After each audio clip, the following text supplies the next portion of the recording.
Arriva la carta dedicata a te, disponibile dal prossimo 18 luglio. La carta elettronica è distribuita da Poste Italiane con un contributo unico previsto di 382,50 euro e servirà per l'acquisto di generi alimentari di prima necessità destinata alle famiglie con almeno 3 componenti e con un ISEE fino a 15.000 euro.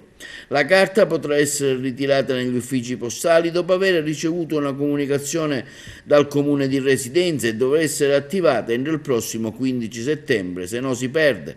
Lo ha spiegato il ministro dell'Agricoltura Francesco Lollobrigida nel corso di una conferenza stampa di presentazione.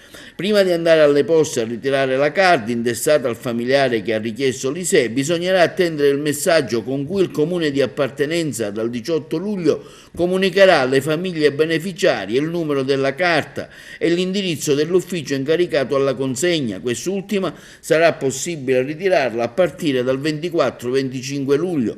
Ai possessori della carta dedicata a te, ha specificato il ministro, spetta una scontistica del 15% per la spesa effettuata negli esercizi commerciali che aderiscono alla convenzione MASAF, grande distribuzione e Confesercenti. Inoltre questo sconto si cumula alle promozioni regolarmente attuate dai vari esercizi commerciali.